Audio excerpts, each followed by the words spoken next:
दोस्तों, क्या आप जानते हैं नींदरथाल कौन थे? नींदरथाल हमारी ही एक दूसरी प्रजाति थी। लगभग हमारी तरह दिखते थे, जो कि यूरेशिया में लगभग 40,000 साल पहले तक हुआ करते थे। नियांडरथॉल डीएनए हमसे 99.7% मिलता है और रिसर्चर्स का कहना है कि कुछ लोगों में 2% नियांडरथॉल जीनोम हो सकता है। और सब कुछ और भी अजीब है क्योंकि साइंटिस्ट ने हाल ही में एक 50,000 साल पुराने नियांडरथॉल स्केलेटन से एक ऑलमोस्ट कंप्लीट डीएनए को रिकवर किया है। तो थ्योरी के हिसाब से नियांडरथॉल्स वापस आ सकते हैं, लेकिन वो कैसे अडेप्ट करेंगे और कितनी देर तक सर्वाइव करेंगे? कैसा होगा अगर नियांडरथॉल्स एक्सटिंक्ट नहीं होते?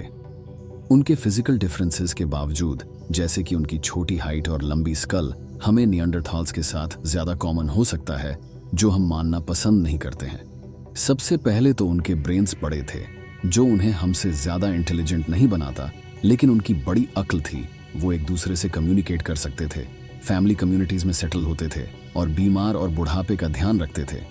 उन्होंने सोफिस्टिकेटेड टूल्स बनाए थे, जो शिकार करने से लेकर जहाज निर्माण तक के लिए यूज होते, और वो अपनी सब्जियां भी पकाते थे और खाते थे।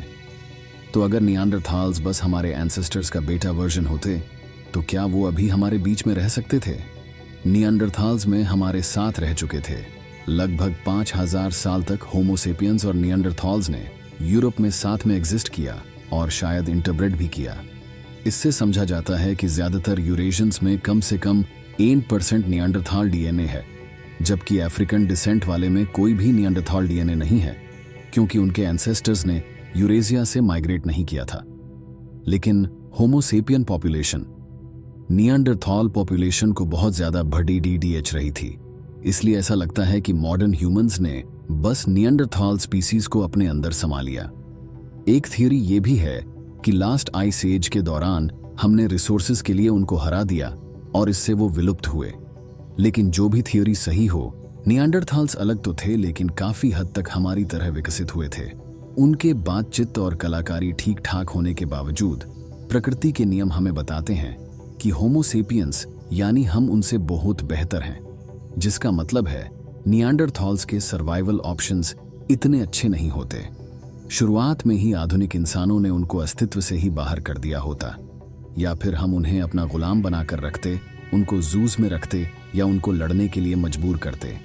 ये कहना मुश्किल है कि उनकी बुद्धिमत्ता के लिमिट्स ने उन्हें मॉडर्न सोसाइटी में पूरी तरह से जुड़ा होने से रोका है या नहीं। क्या वो हमसे सीख सकते होते और इवॉल्व हो सकते, बिल्कुल हमारे तरह? शायद वो हमसे कुछ लेना देना ही नहीं रखना चाहते, समझ गए होते कि हमारे डिफरेंसेस हमारे सिमिलैरिटीज से ज्यादा हैं। क्या हम ये उम्मीद कर सकते कि नियांडरथॉल्स अपने समुदाय स्थापित करते और डेवलपिंग वर्ल्ड के अलग रह सकते?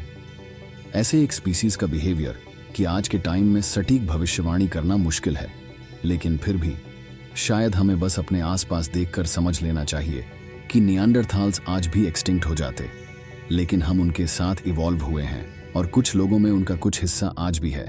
तो आप अपने दोस्त को नियांडरथॉल कह सकते हो, क्योंकि वो भी आपके दोस्त की तरह मोटी बुद्धि के हुआ करते थे। तो मिलते हैं अगले वीडियो में। बाय।